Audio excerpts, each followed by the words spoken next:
From the Albuquerque Journal, this is the leading news. I'm Gino Gutierrez. It's Friday, December 5th. Here's what we're covering on today's episode. Two New Mexico Democratic lawmakers plan to introduce a bill increasing state oversight of firearm dealers following a new report showing most guns used in crimes were originally bought from in-state sellers. The report, released by Everytown for Gun Safety, cites 2023 ATF data indicating that 4,847 gun crimes were traced in New Mexico, with about 78% purchased from licensed dealers, many from small groups of sellers. Nearly 90% were recovered from somebody other than the original buyer. Representative Andrea Romero and Senator Heather Bergman say the findings suggest some dealers may be selling to traffickers. Their proposal may include mandatory employee training and firearm inventory tracking. But the plan could face hurdles. The 30-day legislative session requires the governor's approval to take up non-budget issues, and Governor Michelle Lujan Grisham has not yet committed to adding it to the agenda. Gun rights advocates say dealers already follow strict federal rules and that additional requirements won't stop gun theft or straw purchases. Industry representatives also argue that shop owners actively work to prevent illegal sales. New Mexico has enacted several gun control measures in recent years, including expanded background checks and a 7-day waiting period now tied up in court. Still, broader proposals like banning assault weapons have stalled. The state continues to have one of the nation's highest firearm death rates, with critics including Representative Crystal Brantley saying lawmakers should focus on repeat violent offenders rather than new restrictions on gun sellers.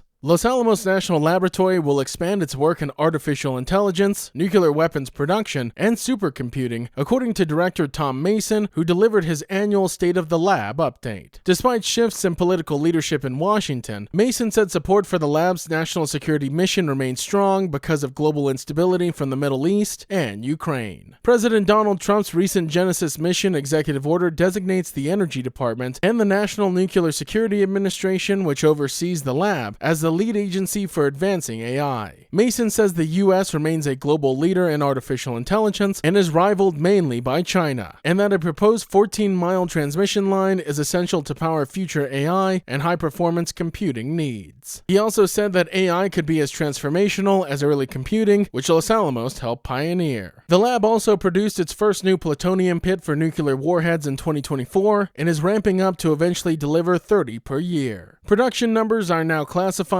but Mason said the lab is meeting its goals. Expanded pit manufacturing and facility upgrades have pushed operations to 24 hours to keep pace with national defense requirements. The lab's Venno supercomputer, now moved to a classified environment, is being used with advanced AI models from OpenAI for national security missions. The lab was reported HPE a contract for 2 new supercomputers, arriving in 2026 or 2027, both using NVIDIA chips. Veneno will be replaced by a larger system named Vision, dedicated to nuclear deterrence modeling and AI-driven analysis. Southern New Mexico's largest food pantry, Casas de Pararingos, is facing a sharp rise in demand after the fall's 6-week federal government shutdown disrupted SNAP benefits for hundreds of thousands of New Mexicans. The Las Cruces and Hatch-based nonprofit says monthly food distributions recently surged to 5,000 households, up from the usual 3,800 to 4,000. This week, the pantry received 2 major financial boosts. The Thornburg Foundation awarded a $50,000 challenge grant, which will match donations to help meet the growing need. Thornburg leaders say the SNAP disruption intensified food insecurity statewide and urged more New Mexicans to support their local food programs. The food pantry also announced a $50,000 contribution from Borderplex Digital Assets, the developer behind Project Jupiter in Santa Teresa. The donation will help fund pop-up food distribution events, including one scheduled Friday in Sunland Park, with more than 500 food boxes available. The nonprofit, which served 39,000 households and distributed 7.4 million pounds of food last year, is preparing to build a new permanent pantry in Sunland Park, expected to open next fall after the city secured state funding to complete the project.